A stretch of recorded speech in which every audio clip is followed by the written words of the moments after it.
basis to build their plant, build the electric generating plant. They can fuel it with anything they want, and they may have coal as a backup. Good, clean coal. You know, there are some companies in the U.S. that have coal sitting right by the plant so that if there's an emergency, they can go to that short-term basis and use our very clean coal. After hearing this message from President Trump back in January, coal miners in West Virginia cheered. It had been at least 4 years since an administration had spoken so highly of coal, and his words seemed to predict a solid uptrend for the years ahead. In the end, it didn't matter which type of coal the president was talking about. Any positive attention for one was good news for all, and for a moment, hope was back. And yet, just a few weeks later, Wyoming county officials say that they're going to be on pins and needles for the next 60 days to see if threatened layoffs of 200 miner and coal preparation plant workers happen. More than 200 coal miners have been laid off as of today after a source confirmed that a coal mine has shut down 2 of its 3 sectors. More than 1,000 miners' jobs are at risk this summer as demand for West Virginia steelmaking coal tanks overseas. In the most recent bad news, Civil LLC has sent warning notices required by law to multiple coalfield counties that nearly 300 miners could lose their jobs in 60 days. With this week's layoffs at Morgantown's NIOSH location, no matter how you look at it, there has not been a lot of good news lately for West Virginia's metallurgical coal producers. Since President Trump's message earlier this year, West Virginia has been hit hard with layoffs in the coal mining industry. 100 here, 200 there, 300 more somewhere else, adding up to roughly 1,200 jobs lost in less than 6 months. The reasons behind so many job cuts are varied. Tariffs, of course, come immediately to mind. But talking about them usually leads nowhere. Hardcore MAGA voters will deny every fact, while Trump's opponents will seize any chance to attack his policies. So keep in mind, this is not a debate, just reported facts to try to explain a messy situation. What we know is that the global disruption from tariffs isn't helping the industry, for now. In early 2025, Trump imposed a 10% tariff on Chinese imports, prompting China to retaliate with a 15% tariff on U.S. coal, along with liquefied natural gas and other energy products. China has imposed 15% tariff on U.S. coal and LNG products and 10% on American crude oil and other products in response to Trump's tariff. That was bad news for West Virginia, which exported 6 million tons of metallurgical coal to China last year. Direct consequence to that, freight bookings to Chinese ports fell by about 64%, signaling a sharp drop in demand. This hit the state square in the face. As of last week, some of that coal was being rerouted to India. But India's now on Trump's radar too, which may lead to yet another roadblock. All of that happening when China's ramping up its own coal production, sending a clear message to America. I've been very disappointed that India would be buying so much oil, as you know, from Russia. I let them know that. We put a very big tariff on India, 50% tariff, very high tariff. This situation forces us to confront a common misconception that coal performs better under a Republican administration. Nothing could be further from the truth. History shows that coal is not shaped by red or blue politics. Coal is a market, and markets respond to global trends, often driven by factors far beyond the United States. So in short, a Republican administration doesn't guarantee better days for coal. It never did, and it certainly doesn't now.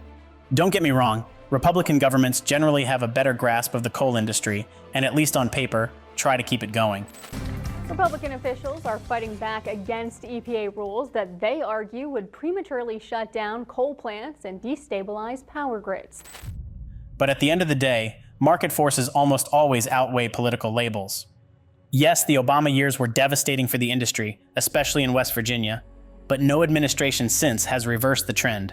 In fact, U.S. coal continued its decline under Trump's first term, even if the pandemic could be used as an explanation for much of that continuous downtrend.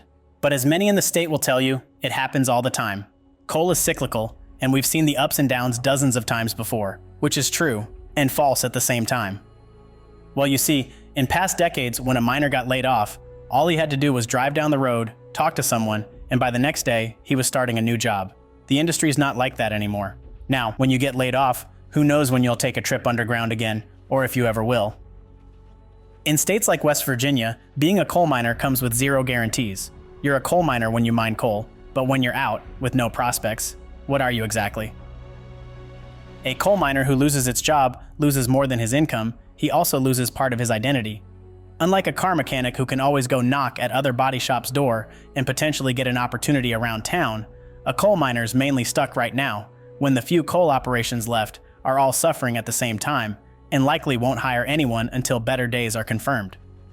By the end of the year, West Virginia will have lost hundreds of jobs, not just in the mines, but through the shockwaves hitting local businesses like gas stations, restaurants, and of course contractors like coal truck drivers kicked in the balls just like their fellow coal miners. Look at this. Brand new Mack 3-down coal trailer. Just sitting here, brand new. The coal industry is hurting right now. In West Virginia, it sucks. I went full across the board Republican, and right now I just kind of feel like I'm being made a fool out of. Go full Republican, and right now just to look like I'm getting on. Yeah, man, these tariffs, I mean, we was already in bad shape when Biden was in office, but these tariffs went on ahead and just, yeah, icing on the cake. It ain't supposed to be like this, man. We're supposed to be thriving. I've been hearing talks of it. It's supposed to be a big boom coming, a big coal boom coming. If you don't know anything about West Virginia, that's mainly what this whole state does to provide for their families. I mean, what do we do now? Good question, isn't it? What do we do now? Hard to tell, but two scenarios seem most likely. The first, uncertainty keeps markets down as a recession takes hold, leading to years of struggle. The second, markets stabilize and demand for metallurgical coal surges back to pre-2016 levels. That second outcome would obviously be preferred, and it's far from impossible. Unlike thermal coal, which could fade to near zero in the coming decades, met coal has no real alternatives. And that's the ray of hope for West Virginia. Another ray of hope is called Donald Trump. Sure, things don't look great right now, but maybe this is all part of a bigger plan, of a bigger picture. Maybe we'll look back at the situation in the next few months and be like, dang, that makes sense now. But for now, who cares about predictions? Who cares what might happen in 6, 9, or 12 months when mortgages are due today? When bills keep piling up and prices rise like crazy, even as we're told they're coming down? Who cares if things pick up next year or the year after, when the struggle is right now? I spend a lot of time in West Virginia, and it's tough to see such hardworking people hurting. I want to believe, just like they do, that everything will be all right. But the region has been beaten down so many times before that part of you can't help but think, not again, right? Still, hard times have a way of pulling communities together, and once more, it feels like that time has come. Oh, and one last thing, don't feel guilty about what you voted for. That's not a voting issue, because the truth is, if voting truly had the power to change things, it would probably be made illegal.